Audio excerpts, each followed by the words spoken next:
Hey guys, Robbie Ray here.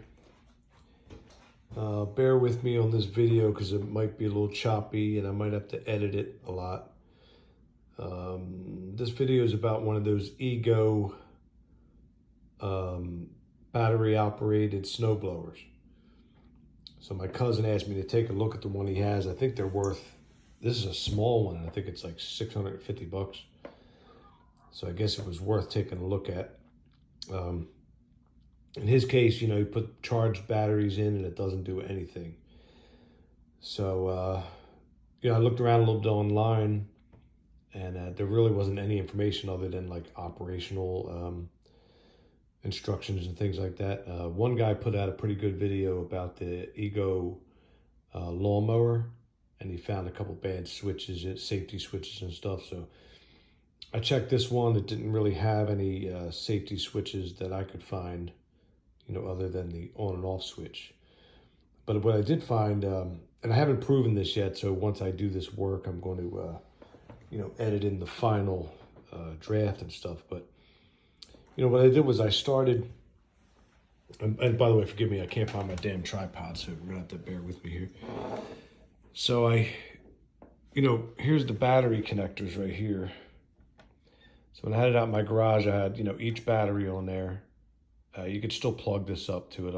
I'll probably show later how to get to this stuff, but these are the battery plugs. So the red is the positive, and that's not just an assumption. It actually has a, if you can see it there, yeah, you might be able to see it.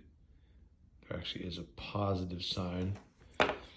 So, you know, the first thing I did was with the batteries plugged in, I checked that it had, I think they're 54 volt, you know, between the negative and the positive here. So it did. So then I followed it up, knowing that it had a positive here and a positive here from the other battery, but I noticed that nothing was coming out of here, and this kind of feeds the motor circuit and stuff like that. So, you know, not knowing anything about these, and I couldn't find any schematics whatsoever. Excuse me, I wound up, I had a feeling, by the way, that these look like they were kind of capacitors or something, like ceramic capacitors, but they're actually fuses. So I Googled JHC60. And by the way, I had to, hang on.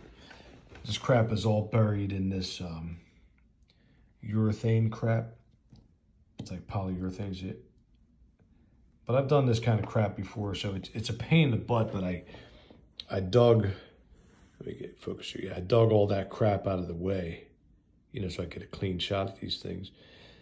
So I'm probably not gonna be able to do this with one hand. I'm gonna try it anyway. So depending on what kind of meter you have, in case some of you guys are not experienced, I'm gonna put this on this diode setting right here.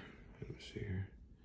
Yeah, diode setting. So my particular meter, and most of them do this, but some of the real cheap Harbor Freight ones won't do it, but see, it should beep when you touch it, you know, when you have continuity like that.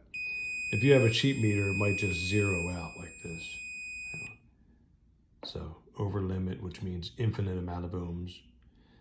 And then if you have like they do make like $5 meters of Harbor Freight, it will just zero out. It might not beep, but it means the same thing. So if these fuses were good, and by the way, I'm gonna show an easier way to do this because I kind of did it this dumb way, but I had a feeling they were bad. So I got 1 meter lead on here. I'm sorry, I'm trying to do this, hold the camera to. See that? Nothing. Same thing with the other one.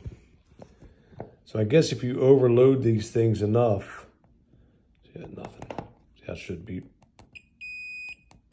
if the meter, I mean, if the fuse was good, it would pass voltage through there. Nothing. So these things should have some kind of resettable breaker, or at least have a replaceable fuse. So I looked it up. So here, this company that makes these, apparently they have a patent on these things. They're showing 50 amps in the picture, but in their description, you can get them of all kinds. Let's see if you can see the description. It says, it talks about they have a patent, all this great stuff, because it's kind of odd to have a 60 amp fuse be that tiny, I gotta be honest with you. So I guess that's what their claim to fame is. But anyway, all over their website, they say nothing about where to buy one. I think the company's out of Japan. I don't think you've seen the name there. It's Matsuo Electric. So then I started thinking, well, you know, it failed once anyway, so I don't really think it's a good idea anyway. So I think this board, by the way, I looked, there's a company called eParts online, and you can get the boards for this machine, but I think there's like 3 of them, and they just describe every one of them as electrical component. They don't tell you what it is, what it does. So I'm thinking if you're working on one of these, even if you want to buy the board, because I think it's only like 75 bucks, but you might be more confident if you get in here and, you know, find out that your fuses are blown. Now, I haven't completely proven this yet, by the way, but I think it's going to be the easier way to measure this without digging all that crap out like I did would be you have 1 meter lead, you know, on the positive blade coming in. So just pretend that's there, bear with me here. If you follow the wire around, it ends up right here. And then the outgoing one, if that fuse was good, the outgoing one goes right to, hang on, bear with me here. Let's see if I can see this all at one time. So the outgoing wire in the middle, it ends up right at this plug right here. So if that fuse was good, I'd be able to go like that. I'd be able to put a meter lead here, you know, without digging all that crap out like I did, and one here. And I'm probably going to do this at the end just to verify. But if that fuse was good, that would ring out the meter. So if you're just, you know, kind of a novice and you're not going to get deep into it like I am, you could, based on that, you could be confident enough to say, okay, I'm going to order that board. I think it's, like I said, I think it was 75. I think the most expensive board on it was like 125. That's more of the direct motor controller.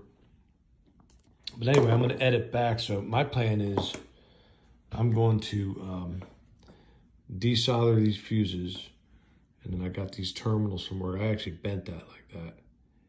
But I'm going to, see if you can see it here good enough. I'm going to use the solder pads, you know, to solder them down. I got some heavy gauge wire like they have. And I'm just going to get basically 4 wires coming off of here until I figure out what kind of fuses I'm going to use. Uh-oh, wait, so signing off.